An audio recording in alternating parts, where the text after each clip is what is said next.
call is going out to the warrior in you, to the healer in you, to the creator in you, to the teacher, the student, the lover, the king, the queen in you. Every single day, we are called to our purpose. Answer the call. Lay down your burdens and anything that holds you back. Take your place. The battle is everywhere, and it's right in your face. Let's go.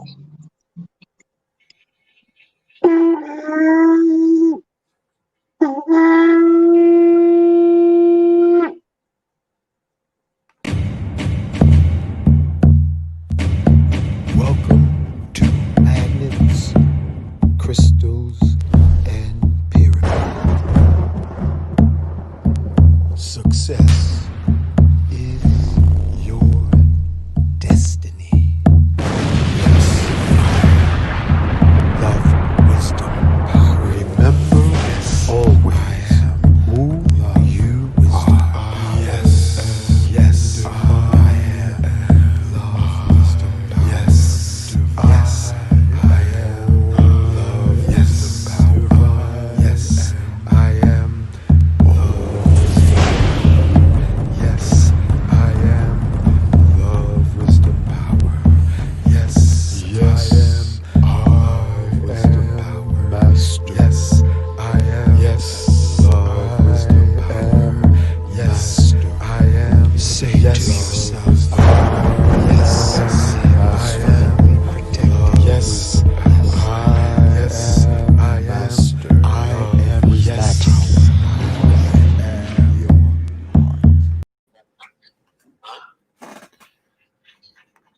You're live, brother. Okay, that's good. You got noise in the background. What about now? That's good. Thank you for that opening, brother Baraka. Welcome to Magnets, Crystals, and Pyramids. We're going to go right in to our brother Muhammed Bey, teaching the secrets of equity and finance. The floor is yours, brother. Thank you, sir. Once again, family, I'm coming to you with another good show. I'm hoping you all will be able to get a lot of information from it. Tonight's topic is he who controls the diameter of your thinking, controls the activities of your finances and equity and commerce. I'm going to do the prayer, and then once I finish that, we get right into it. Allahu Akbar. Allahu Akbar. Allahu Akbar. Allahu Akbar. Allah is the greatest. Allah is the greatest. Allah is the greatest. Allah is the greatest. Shalla ilaha illallah. Shalla ilaha illallah. I bear witness that there is no deity but Allah. I bear witness that there is no deity but Allah. Sallallahu Muhammad Rasulullah. Sallallahu Muhammad Rasulullah. I bear witness that Muhammad is the messenger of Allah. I bear witness that Muhammad is the messenger of Allah. Hayya ala salah. Hayya ala salah. Come to prayer. Come to prayer. Hayya ala salah. Hayya ala salah. Come to your good. Come to your good. Allahu Akbar. Allahu Akbar. Allah is the greatest. Allah is the greatest. La ilaha illallah. There is no deity but Allah. Hayya ala salah. Come to your good. As-salatu khairan min al-ni'amah. As-salatu khairan min al-ni'amah. Prayer is better than sleep. Prayer is better than sleep. Assalamu alaikum wa rahmatullah. Assalamu alaikum wa rahmatullah. Peace be to thee, and Allah's blessings. All right, family, I'm going to give you some verses from the Quran, and on our way with the show.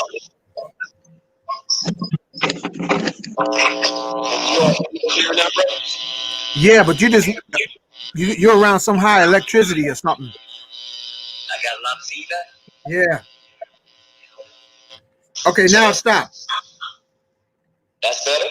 Yeah, that's clear. Okay, all right. This is from Surah chapter 103. It's called the Al-Asra, the time. In the name of Allah, the Beneficent, the Merciful. By the time, surely man is in loss, except those who believe and do good, and exhort one another to truth, and exhort one another to patience. I shall turn away my messages, those who are unjustly proud in the earth. And if they see every sign, they will not believe in it. And if they see the way of rectitude, they take it not for a way. And if they see the way of error, they take it for a way. This is because they reject our messages and are heedless of them.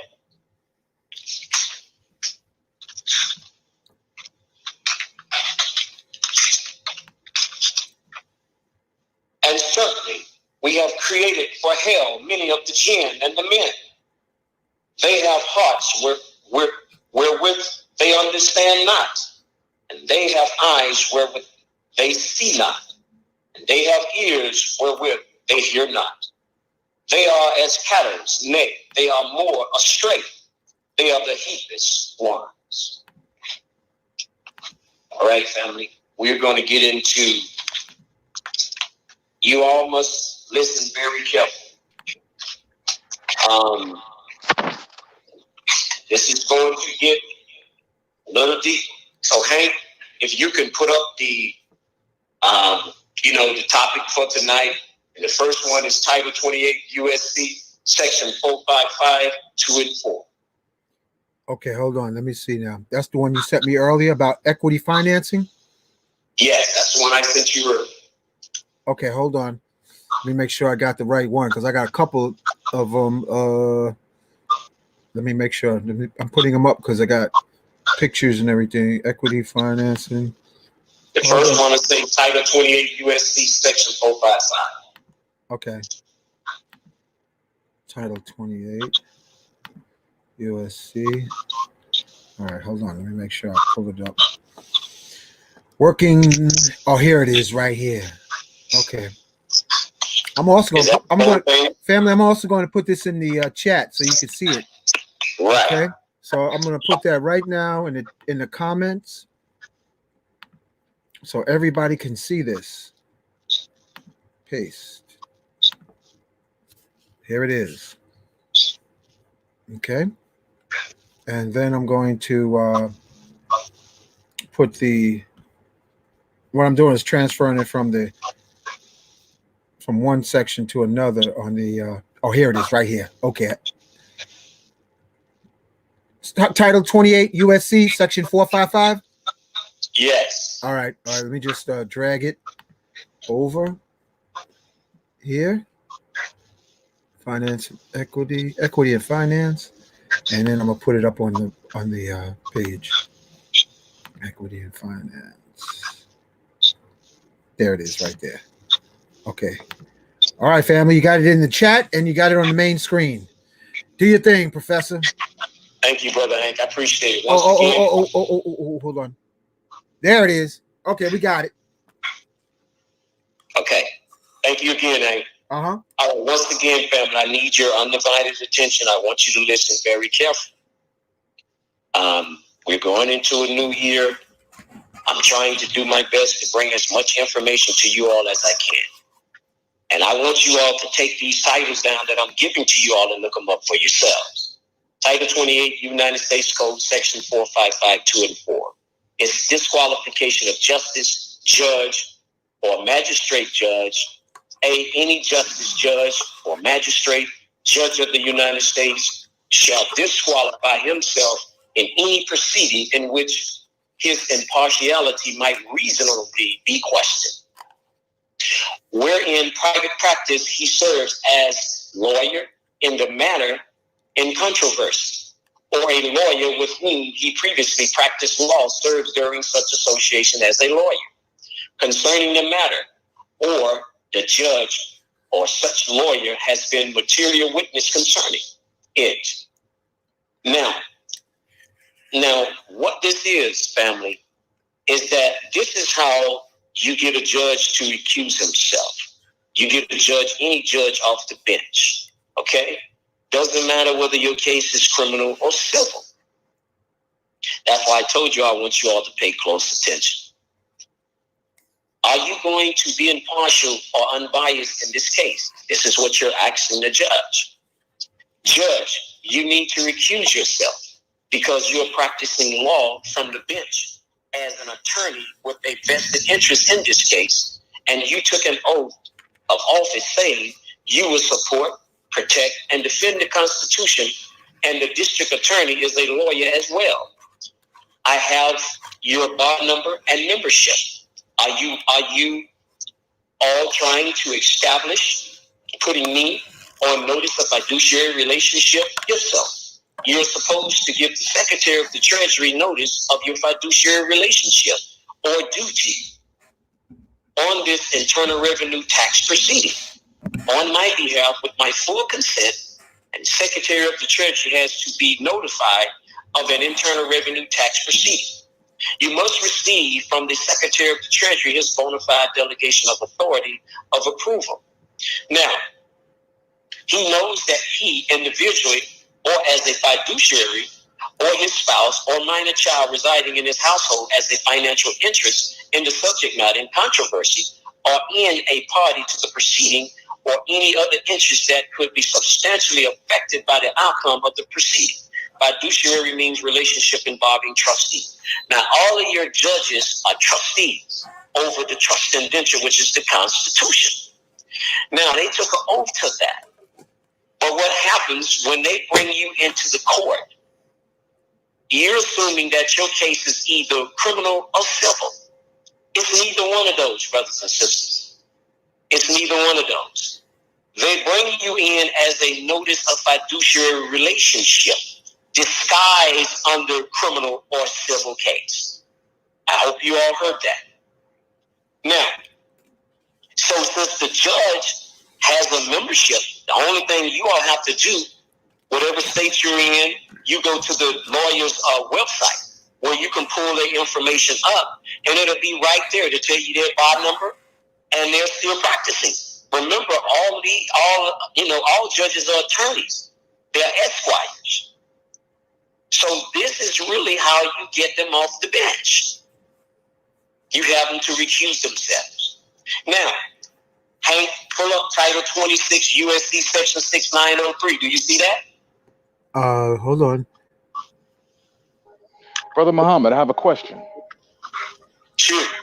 So if it doesn't matter whether they tell you this is a civil matter or a criminal matter, that we have the power or the ability to remove a judge from that case if we believe that the judge has done something wrong, or just we could, like, because now with this knowledge we understand more about the game, we could just totally remove any judge.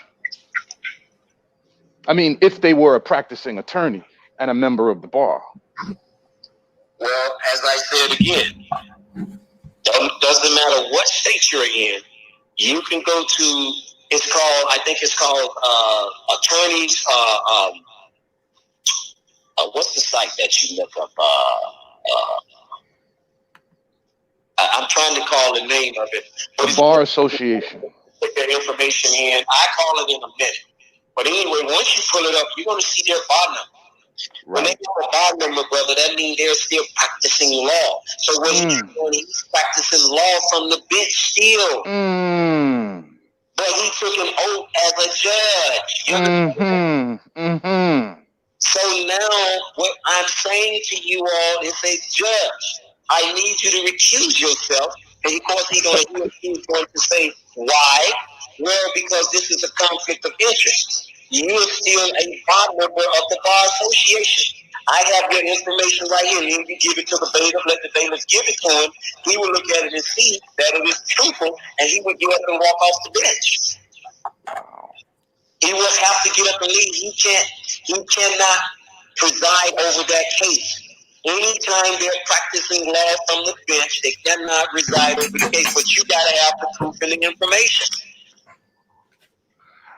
Okay, family, you heard it right here. Magnets, crystals, and pyramids. How to give the judge the boot. Okay, Hank, did you pull up that Title 26 USC Section 6903? Yeah, it's all up here. It's where you get.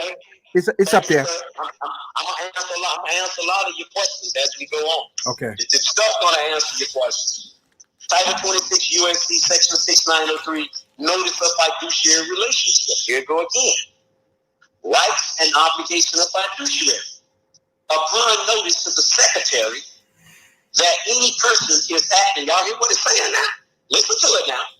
Upon notice to the secretary that any person is acting for another person in a fiduciary capacity. What do y'all think they're talking about there? They're talking about that judge acting on your behalf. So he has to report it to the Secretary of the Treasury. I told y'all all of these are tax events. They're internal revenue tax proceedings, not criminal or civil. They disguise it under that. Let me go on. Such fiduciary shall assume the power, rights, duties, and privileges of such other person, in respect of a tax imposed by this title, except as otherwise specifically provided, and except that the tax shall be collected from the estate of such other person. Did y'all hear that? Until notice is given that the fiduciary capacity has terminated. What is a synonym for your estate? This means when you give up your will, you give up your estate and birthright.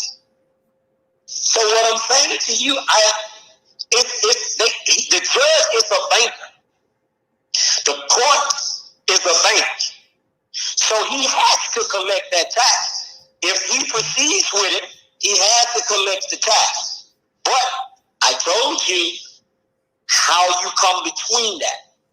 If you got his information to his bar number, that means he's still practicing.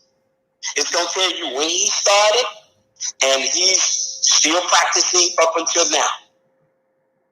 So when you go in there and you just give that information to him, you get up and walk off that bench. Because all of them are esquires. All of them are bankers. All of them are what you call foreign registered agents for the corporation called the United States. Now, let's take a look at Title 26 USC 6903. Notice of fiduciary relations. Secretary of Treasury and Secretary. That's 11B. Secretary, the term secretary means the Secretary of the Treasury or his delegate. So you see, this is who they have to report to. I told you as I go on, I give it to you. This means a judge is subject to the Internal Revenue Code. The district attorney comes before the court and says the charges are count 1, 2, and 3. Then the judge looks at the defendant and says, sir, how do you plead to the charges? Your response is, listen up. I object to this court proceeding. Why? The district attorney making charges is dealing with financial obligations. The whole proceeding is talking finances. The court is going to hit you with fees, penalty, surplus, and all of this is a tax. And the court is conducting an internal revenue tax proceeding, and the judge will collect the tax. You can say, you know what, judge or DA, please give me the invoice. So you can ask them for the invoice. And then you can tell them, now I need for you all to fill out the W-9. You give them the W-9. Since it's a tax, it's a tax case, so you have to give them the W-9. Because what happens with all of these cases, brothers and sisters, when you don't do this, they go and form and do a security, and they add on your QSEP number. And once they do that, they're going to do what you call a 1099A. And you know what that is, a 1099A, abandonment of secured property. See, you all don't know that because you always think all the cases is criminal or civil, but it's not. So let me go on. Now, you're supposed to be coming back with the accounting proceeding in revenue. Again, are you trying to establish putting me on notice of fiduciary relationship? The Internal Revenue is the motherboard to both criminal and civil procedure because it is always to impose a tax. Now the district attorney and the judge are supposed to give the Secretary of the Treasury notice of their fiduciary relationship on this tax revenue proceeding on your behalf with your full consent, and the Secretary of the Treasury has to be notified of an Internal Revenue tax proceeding. They got to notify him. The court is doing it under the disguise of criminal or civil proceedings. But the judge and the district attorney must receive notice from the Secretary of the Treasury. He has to give a bona fide delegation of authority via communications to proceed with the proceeding. Lastly, when the judge and district attorney are not telling you is that they are giving you a notice of fiduciary duty or relationship acting on your behalf. I am not pleading to anything, and here is the W-9. That's what you should tell.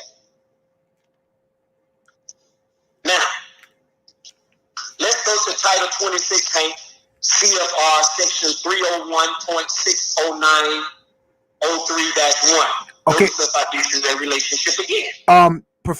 Professor Bay, I have that on the screen, but it's just the title. It doesn't have anything underneath it. It's just like one. No, that's okay. I'm gonna get into it. That's why. Oh, okay, got you. That's on the screen. That the whole thing's on the screen that you sent me. Okay, good. For example, you receive, now listen to this, family. For example, you receive a parking or traffic citation. You must write to the taxation and finance department in your state. Whatever traffic violation they hit you with, it must be associated with the Internal Revenue Code or section of the state code or statute. Federal and state have internal revenue codes or laws. It will be under the Freedom of Information request. You are asking where there are any violations of the tax code committed by you or any agency, state code, or statute concerning you. Once you have received a response that you were not in violation of the code, that will be used by you to throw the case out. So once they give you a response that you did not violate no code, then they have to throw the case out. Now, the next one on the screen about the Form 56. Notice concerning fiduciary relationship. If you all notice, all of us saying notice concerning fiduciary relationship. I hope y'all gonna go and look this up. What is the purpose of Form 56 when going into a court case? It is used for the Federal Reserve note, people, or debts. It is also for a tax obligation. All courts are banks and are subject to the Internal Revenue Code. You are officially making the judge your trustee with the Form 56 when it comes to the Federal Reserve notes or debts. You must also issue to the judge, who is trustee administrating over the proceeding of the case, with a W-8B form. That's for you. You are informing the judge that you are foreign and a non-resident, non-person who is neither a citizen nor a resident with an address associated within the District of Columbia, doing business as the United States Federal Corporation, according to Title 28 USC 3002, Section 15A. So what I'm saying here, family, when you go into the court and get that court order, in any court proceedings that you have, you can give this judge this Form 56 and that W-8 bid to let them know that you are foreign to the corporation. So now they can't ask you for any Federal Reserve notes or any debts because you're a foreigner. They can't ask that now. You stated your status and nationality on the record when you gave them that W-8 bid. It's going to tell them who you are and who you are not. Okay? Furthermore, I am not domiciled on federal territory in the state of Florida or the United States Federal Corporation. You tell the judge to certify your right to subrogation. You are telling the court to bring forth the bond that is levied on the ens legis, which is the straw man. The purpose of subrogation is to compare the ultimate payment of a tax debt by the parties who the judge and the district attorney in equity and good conscience should pay it. This subrogation is an equitable device used to avoid injustice. That's fascinating. Thank you, Professor. Please continue. Thank you, sir. Now, I'm getting to something deeper now. For all you have credit cards who filled out credit cards application, I want you to listen to me real good. I'm giving you all some juice, as I always do. Okay? Now, I need you to listen to what I'm saying. You can always go back and listen to it again. Let me show you how you're getting robbed. Because remember, what I said, the title of the show was, I said, he who controls the diameter of your thinking controls the activities of your finances and equities in commerce. That's why I put it that way. Now, let's get into the credit card application. Listen up good. You can hear me clear, Brother Hank? I'm right here, brother. You got my attention. Thank you, sir. When you fill out a credit card application, your information on the application becomes collateral security to that financial institution. So the actual application is a prerequisite to the securities. Even if you were declined by the credit card company, right, they will still use the application with your social security number to create securities on your assets. Damn, that's robbery. I want y'all to understand what I'm saying. Listen, every time you fill out an application or credit for a credit card, when you fill out the information and give them all your personal information, where you work and all this stuff, and then you give them that social, you all have to remember that social means public. So you always issue to them a public security when you give them your social security number. Now, remember this. They're doing an assessment of your assets. They are pulling your credit. Not they don't have no credit. They're pulling your credit, family.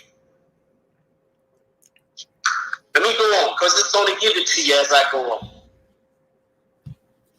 Most of us don't realize which account is the credit card. Remember, there's two accounts. The credit card has accounts receivable and accounts payable. I hope you heard that. Receivable and payable. Those are the two accounts.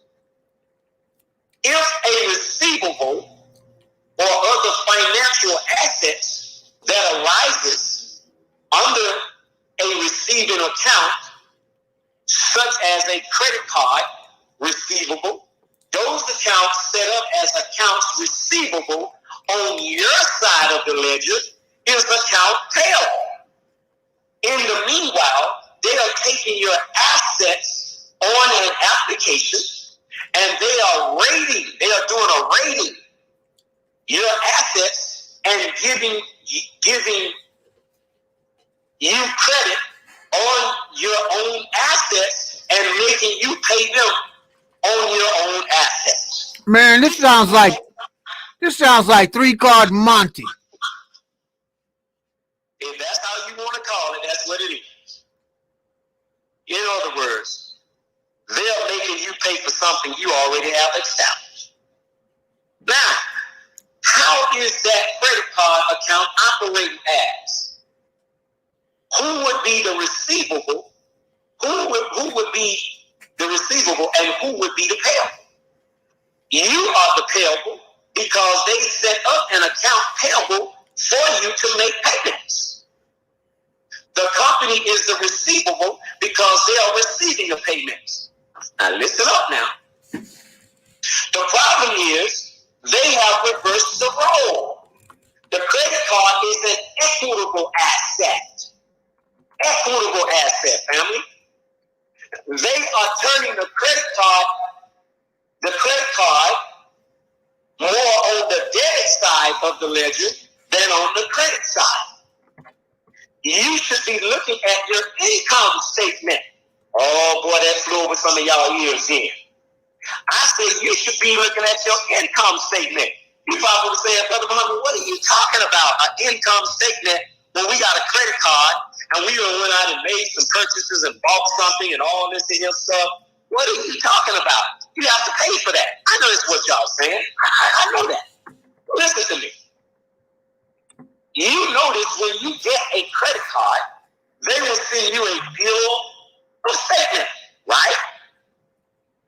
Technically, the billing statement is not an income statement. It is more like an invoice. What you truly need to see is the income statement. Do you know why I am saying you need to see the income statement? You will really see what income was being generated off the card. You did not get the income. Hello. What you are getting is a debt they are claiming they are giving to you as credit. If they are giving it to you as credit, now listen up, family. If they are giving it to you as credit, why do it has to be account payable? If they're saying that they're the creditor, then why is it saying account payable? They would be loaning the credit to you. If they are the creditor, then why it has to be account receivable? You see? So they're saying that they're the creditor, why are they receiving the payment? Wow. And if they are on the receiving side and you are listed on the payable side, then how can it be credit? So I think maybe the way that people look at it and the way that it's explained to us, or at least the way that we misunderstand it, is that if you have a credit card, then you can use that credit card to conduct, transactions in business, and then whatever debt you incur on the credit card, then you would pay that to the credit card company plus interest. Did you hear me say the credit card is an equitable asset? Yes. You heard me say that earlier, right? Yes. See, what it is, that's why you all have to go back and listen to it again. Mm-hmm. I said, if they are the creditor, hear what I'm saying now. If they are the creditor, right, then why it has to be account receivable? If you telling me you the creditor, then you should be issuing me the credit, not me paying you. And if they are the receiving side, and if they are on the receiving side, and you are listed on the payable side, then how can they be the credit? How can it be credit? Can't be. This is fraudulent conveyance of language under Title 18. Do you see that one on your screen, lady? Title 18, USC 1001? Yep. Title 18 18 USC 1001, which is a federal crime. It is a financial crime to give you a credit card and set up account receivable and account payable related to creditor debt. They are claiming to give it to you as credit. Listen up now. They are claiming to give it to you as credit, but you are on the payable side saying it's payable. But they are receiving, yet they claim they are the credit. Man, we should have learned this in high school. When you are, how you can determine between the two accounts is to ask the credit card company to send you the income statement on both accounts. Wow. You see? Yeah. This is an internal tax revenue issue. This is a 1099-A dealing with acquisition on one side, and on the other side, abandonment of secured property. 1099-A could be used on either side. It can be used as acquisition, abandonment of property, or both.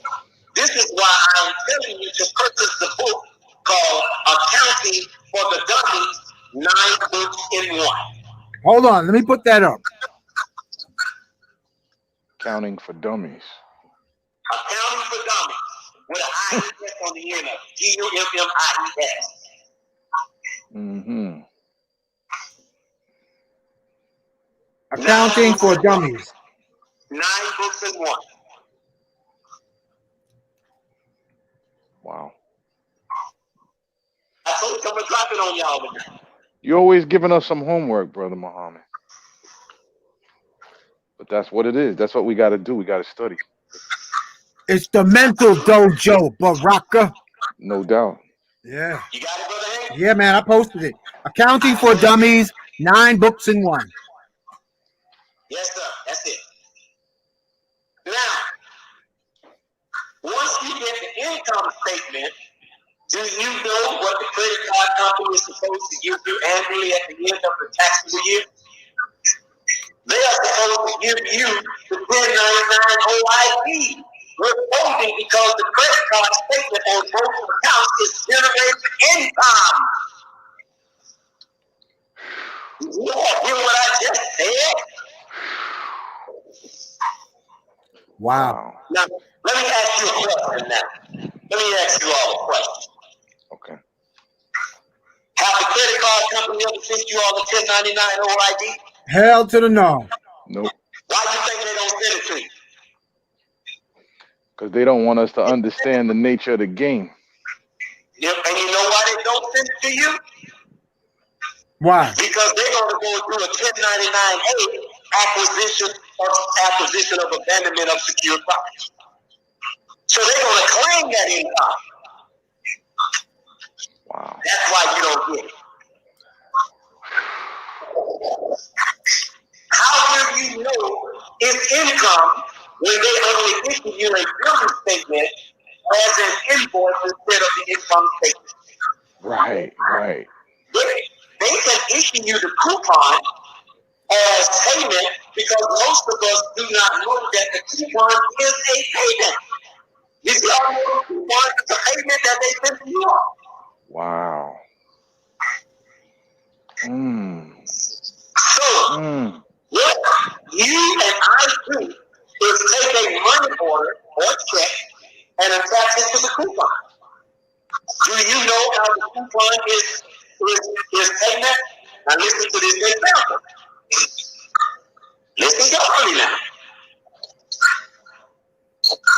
Mom gets the Sunday paper and cut out the coupons. Y'all familiar with that, right?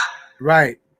She goes to the grocery store and purchases $175 of groceries, right? And she has $100 in coupons. When she goes to the cashier and she receives the charge of the $175, she then has to give the coupon to the cashier. The coupon to the cashier can discharge her $100 coupon from the $175. What is a 1099 called for this? It is called a 1099 OID. The $100 in coupons is being given on the original issue discount of the $175. Did you all catch that? Man. Furthermore, the coupons are attached to bond. So you don't see the bond on the other side because they detach it from the bond and give it to you. So how did the child support give your coupon to make a payment when the coupon is a payment? But when you go to the grocery market with the same coupon, you are not attaching anything to the coupon because it is giving you the $100 discount off of the $175 total purchase. I am trying to get you to see and comprehend the foreign conveyance of language in finance. The term economic gentrification and accounting fraud. They are gentrifying us by using an economy based on accounting fraud. They never taught you in school how to count. No, sir. That was how to do accounting. Again, the credit card under account payable and account receivable that you never get the income statement to see. So you have to see the balance sheet because the balance sheet and the income statement will tell you what is going on with the account. Now, you have to make the claim. However, you must first know what the claim is. You must have a comprehensive study on equity because equity is your ownership and interest. Your equity could be anything listed in the equitable list as assets such as security instruments, obligations, contracts, notes and bonds, mortgage and leases, titles and certificates, loans. Credit is a compound word which means accrued debt. Now, what the financial institutions are doing is setting up these accounts payable and accounts receivable. But you never get the income statement to see exactly what both are generating on your account. This goes across all boards. This could be your mortgage, car loan, credit card, auto loan, student loan, child support, etc. Your assets are being used as collateral. Did you all hear that? Your assets are being used as collateral. The company is going to put a bond on your assets and put it out into open market for a certain rating, which is Fitch, F-I-N-C-H, Moody, M-O-O-D-Y, Standard & Poor's, and Fidelity Ratings. So you don't need life insurance because the death certificate is your life insurance. The only thing you need to know is the QSEP number to the death certificate. Once you get the QSEP number to the death certificate, then you can see how money is generated on the market to the death certificate. The birth certificate is the initial note, while the death certificate is the mature note.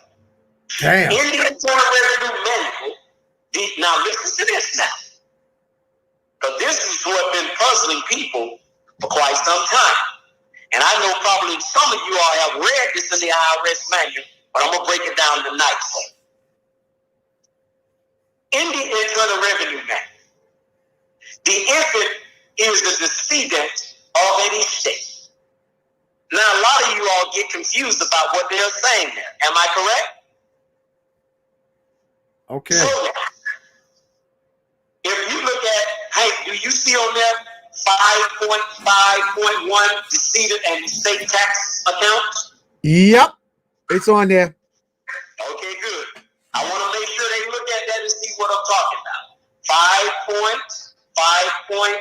5.5.1 decedent and estate tax accounts. Now, what is this talking about? An infant is a decedent of an estate.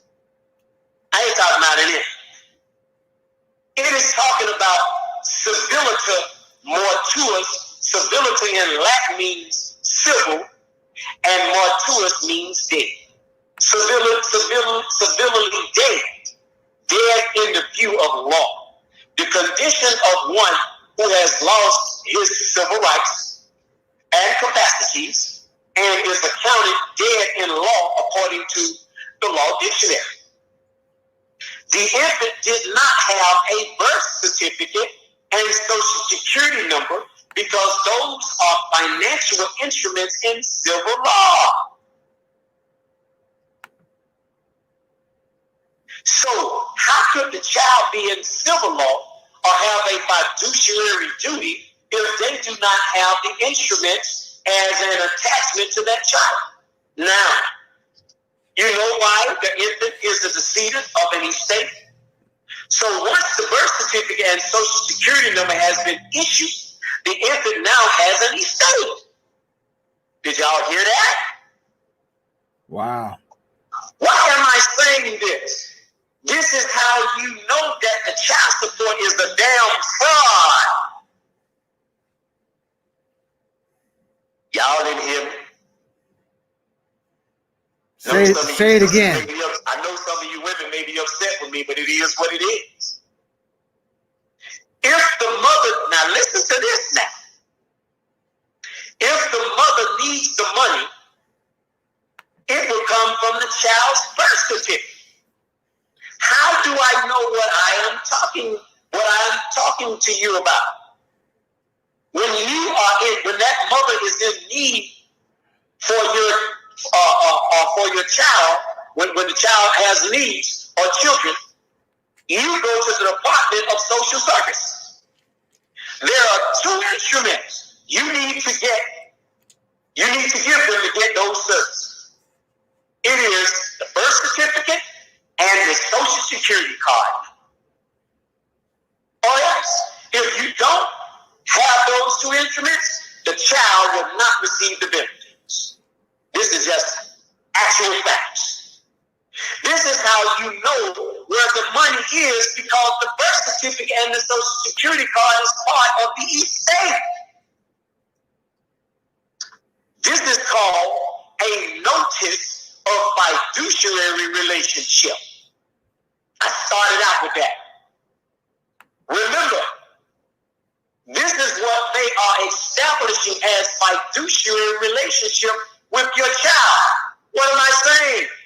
This is saying why your children are called ward of the state. Now you see why they call ward of the state? And they can snatch them up when they want them? Because the state saying, no, we are the parents. Because we hold the birth certificate and the social security card. Wow. Now, however, who is doing this? It is the mother signing off to the state. And now the state has a fiduciary relationship. Because here you go again, sister, you gave it up. Just like you gave us over to the state when you signed that birth certificate because you were the informant. Same old thing. Wow. Don't take my word for it. Go do the research. It is very important to go to the 6th edition of Black's Law Dictionary and look up the word delivery. 6th edition of Black's Law Dictionary and look up the word delivery. Now, this is the W-9 form.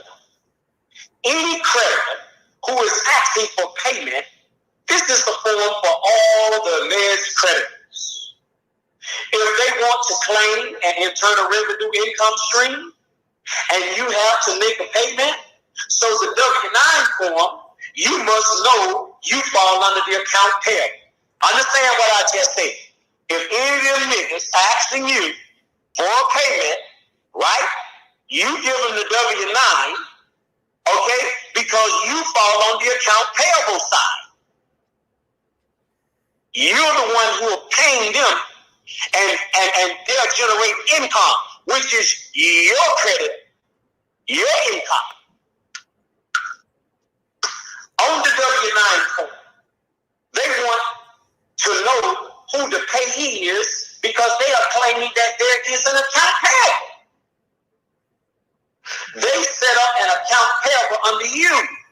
And now they want to be on the receiving end because it is account receivable. Did you get that now, Brother Mabaka? I don't know where he might have stepped away, but I heard it. Okay. No, sorry, I was on mute. Yeah, I heard you, brother. I'm here.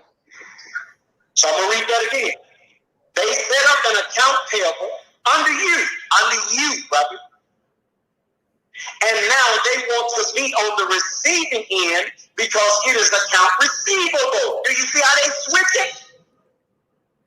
So now, do you comprehend how this works? I am showing you the applications to the equity. If they want to claim the equity against you, then they would have to pay the income stream within the income statement. I know you're probably saying, well, hell, brother, baby, what is income stream? I know you're asking that. I ain't going to leave you high and dry. Y'all know I never do. Income stream. The money, listen up, the money a company generates on a regular basis. For example, a company may have a steady income stream from its primary clients, you all who hold that credit card and pay every month. Did that answer your brother box? I told you I'd give it to you later on down the road. And periodic revenue from other smaller clients. An income stream implies steady pay. Did y'all get that? Yes, sir. Now, I'm giving y'all so much juice, man. I tell you. Y'all, we all might have to listen to this show about 3 or 4 times. Yeah. You definitely come on. You definitely give up the juice, bro. It's a You're giving up the devil's techniques. Mm-hmm. That's right. I keep telling you all. I keep saying to you all, is this what? How many shows this is, Hank? 17, 18? 17. Wow. 17 shows. In all these shows, I've been now, all of you all got them credit cards. I done gave you some meat.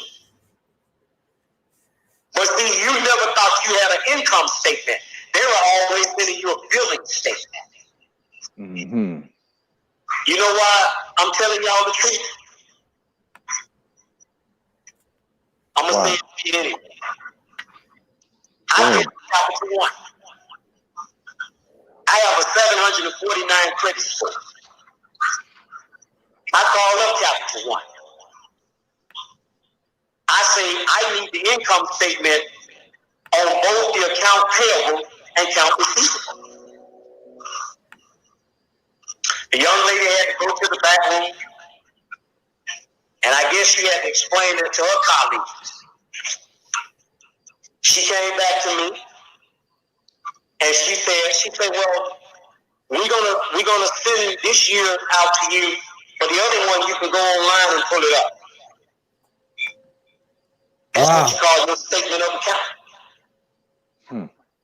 Listen, family, when I went on there and looked it up, let me tell you all what I discovered. You know how they show you that pie square? It's like a round circle, and they got it diced up, and they'll tell you what areas you spent so much money as a percentage, like the restaurant, the movies, whatever you did, automotive and all of that. They break it down for you. Yeah. That's your income that they're breaking down for you all. Y'all don't hear me? That's the income, or that's what the outcome. The income or the outcome. This is a devil's machine. And you showing us how to unscrew the oil pan. Yeah. I say that's the income, brother. They will show you. I told you, I called them and I went and looked mine up. Mm-hmm. You don't believe what I'm saying?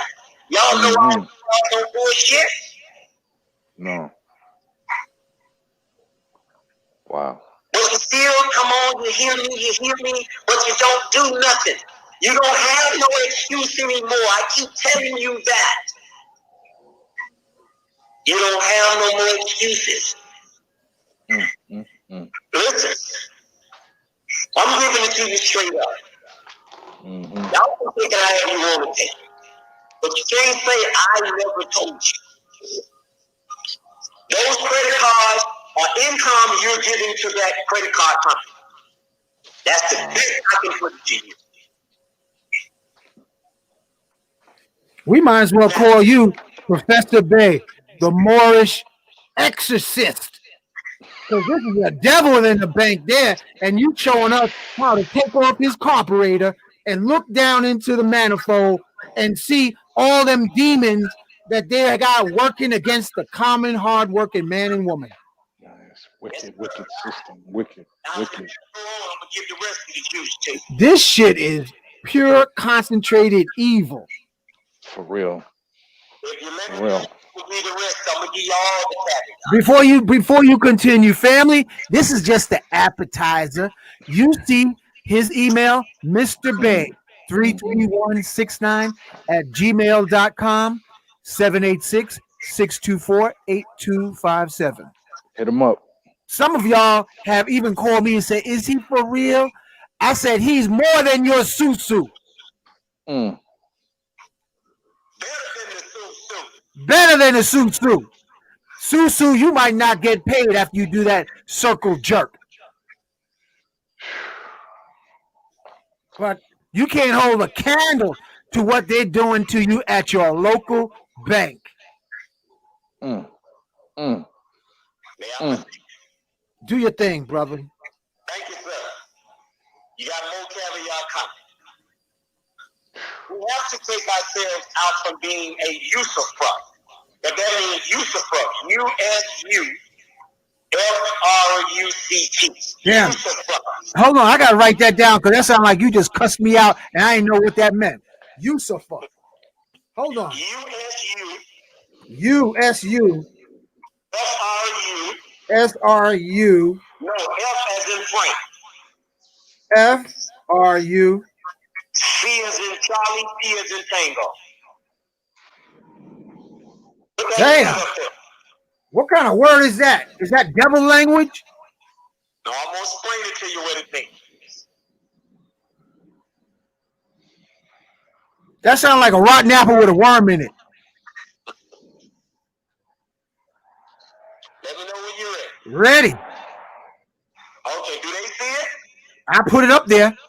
Thank you, sir. This is a compound word. A compound word. The word fruct, F-R-U-C-T, is a Latin word for fruit. A fruit, like a fruit you eat. The USU means user or practice. So, they are using the fruit of your labor and making you pay them the income tax on this, but you never receive the income on this account, because if you receive the income on the account, which means you do not come out of your pocket. The income is already generating in that account, whether it is a mortgage, car loan, credit card, auto loan, student loan, or child support, etc. Now, you can tell the judge or district attorney, lawyer, if you going to put me on fiduciary relationship or duty, and you are operating under Title 28 USC 6903, I need to see the invoice. And you have to fill out the W-9 form. The judge and district attorney, police department, because they arrest you like a revenue officer, and the correctional facility who handles you have to fill out the form also. So everybody has to fill out that W-9. So everyone who brings a claim or put hands on you must fill out the W-9 form. If you get a judgment against you, the corporation, you can file with guns and branches and make their stocks drop. We are being put under Article 1, Section 8, Clause 3. This is the Commerce Clause that they expanded over agriculture. So they're looking at the common man and woman as cash cows. Yeah, you're what you call livestock. Wow. Yeah. Wow. Wow. Also called usufruct. Man, that almost sounds like you getting fucked. You so fucked. Okay, we proceed on. You have a copyright to our labor. And when our labor is misappropriated and used by another, it's called usufruct. So Congress extended the Common Clause to bring us into a revenue stream. Mm-hmm. So anything you have is now taxable. Right. Now you see why you need to go into that trust now? Yeah, baby. You see? Yeah. Because they'll tax you to death. They'll tax you to death.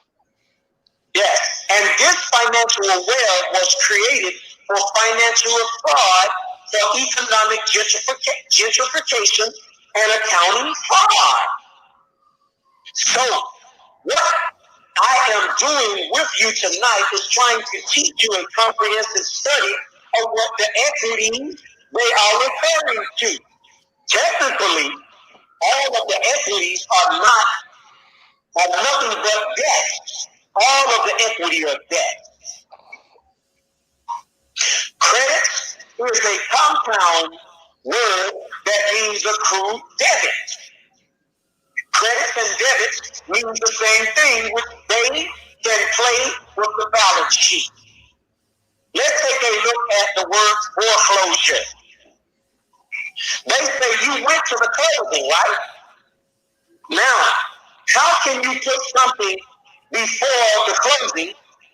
If you put the word for in front of the word close, that means you never closed. And the contract was breached from the beginning.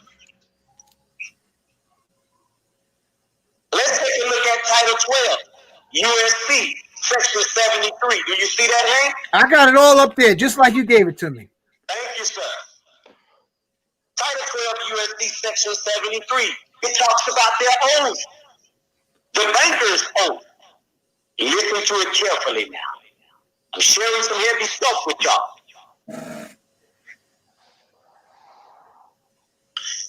In this scenario, loans are not supposed to be what that word called, hypothecated or pledged. Loans are not supposed to be hypothecated or pledged. And it does not make a difference what type of loan. So, the bank have an oath of office that says no loan shall be hypothecated. Why do you think their signatures are not on those instruments? They know it is breach of their oath of office because their signature is not on there. However, they are still breaching their oath of office because they act as beneficiary owners and the owners of the stock in the association, which is the bank. Most bankers do not reside in the state where the bank is conducting business. That's what they're supposed to be doing according to the National Currency Act. According to the rules of law of the National Currency Act, a banker is supposed to reside in the state where his or her bank does banking business. According to the rules of law in the National Currency Act, the bank cannot be the holder in due course. When you sit at any loan closing, sign, and issue the loan out to that party, you automatically put yourself in an adverse claim because you are adversity to that claim. Once there is a default with payment, they are going to come after you for account receivable, and account receivable is collection. Yes. They are hitting you with account receivable and account payable right. However, we never see the income statement. Meanwhile, once they cannot do receivable, they then want to hit you with a write-off. Now keep that word in mind, write-off. This is why the W-9 form is so important. What is write-off? What this is talking about is profit and loss statement. Now you all have heard this word. Listen up. Write-offs are systematic taken in accordance with allowable tax depreciation of a fixed asset. This is talking about credit default swap. You all heard of that, right? Credit default swap. This is a way to kill credit card companies when they come after you. You want the credit card company to see the profit and loss statement. If I see your profit and loss statement, then why are you trying to make a claim on me? This is tax fraud. This is why you do the executive letter, W-8 form, W-9 form, 1041 form, Social Security Administration letter, and you state, but you can't do that until you're in the trust. Can't do none of that until you're in the trust. Did you hear me, Brother Hank? Man, they have, with ignorance, our family has sold us up the river without a diaper. Yeah, the knowledge of the trust was deliberately kept from us because this is how they operate. That's what I told you all, I kept stressing you, trust. Gotta go into the trust. Gotta go into the trust. Gotta go into the trust. Now y'all seeing what I'm telling you right now, don't you? Yeah. It's a wicked, wicked system out here, man. Man, this is economic rape. Man. Hold on, I got a little bit more to go. Income tax applies to the U.S. person and not you as a living male or female. That's another reason why you need to be into the trust. Because your trust functions as a natural person in the world of commerce. For example, you or I do not have a tax identification number on the credit card instrument. If you all notice that, you don't have a tax ID on that card. When you listen to the Pledge of Allegiance, the word indivisible in a financial term means undivisible or inseparable. So, what this is saying is that you are not an individual like individual U.S. income tax. So here, an individual is being referred to as dividend. Please look up that word dividend. When they use the word person, it does not mean a flesh and blood male or female. They are referring to something corporate, associate, stock, trust, and an estate. Estate. Here I'm repeating those, right? So what am I trying to convey to your mind? You and I are dealing in internal revenue income stream. STREAM. Internal revenue stream. What is income stream? Because I know that's what you all are asking. The money a company generates on a regular basis. I gave it to you earlier, but I'm going to give it to you again. For example, a company may have a steady income stream from its primary client, you and me. Periodic revenue from other smaller clients. An income stream connotes steady pay. What is an income statement? Statement of operations. A statement showing the revenues, expenses, and income, the difference between revenue and expenses. A corporation over some period of time. You must set up an estate because they already set up an estate on you when you were a baby. I told you when you gave them that birth certificate and social security number, that was the estate. So you have to claim back the estate by putting an EIN number on the estate with the social security number that was set up when you were a baby. In the future, You would do all business transactions through the estate because it separates you from them. If you read the instructions from the W-9 form, they use two terms when it comes to the W-9 form, and they are individual and entity. Now, family, I gave you all plenty. I gave you so much. I know right now your head's spinning. Yeah, you got that right, man. I feel like my brain is a noodle. And what I'm saying to you, only way you gonna do this is you got to go into that trust. All right, family, you heard him. The only way you're gonna do this, you got to go into the trust. Mr. Bay 33169@gmail.com. Phone number 786-624-8257. Now, don't be that dumb ass that think just from this YouTube channel, you think you're going to be able to do that, because that's almost like you watching a cartoon, then you decide you're going to get a wrench and fix your late model car. You've been miseducated from the cradle, hoping that you will go to the grave a dumbass you fruit. Yeah. You still got yeah. I want to thank you again, Professor. I'm gonna put up his family.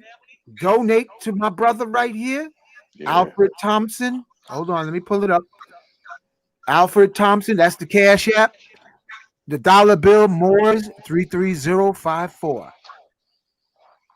Go into the year giving a blessing. Free, because he definitely fucked you up tonight. Wow. Thank you, Brother Muhammad. We thank you. Well, I appreciate y'all listening, but as I say, you got to go into your trust. Yes, sir. To get your remedies, and we got to know finance. Mm-hmm. Yeah, we should have been taught this in high school. I don't know. What? Man, talk about the miseducation of the Negro. Carter G. Woodson. Wow, for real. He needs a part 2. Thank you again, Professor Bay. Thank you, Baraka. Thank you. Thank all the listening audience. You better listen to this 4 or 5 times. Put some headphones on so you can hear me sing and get an exorcism out of your teachings, because we was fucked from day one. Don't believe me? Look up the word Yusuf.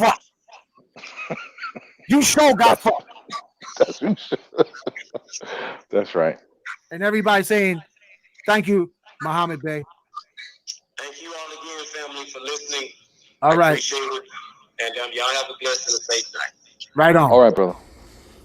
Say often, yes, I am. Supreme shield of protection surrounding me. Yes, I am. Yes, I am remembering all I was born to do. Yes, I am. Take hold of your crystal, which will magnify your I am affirmations at least 600%. If you don't have a pistol, you better have a crystal.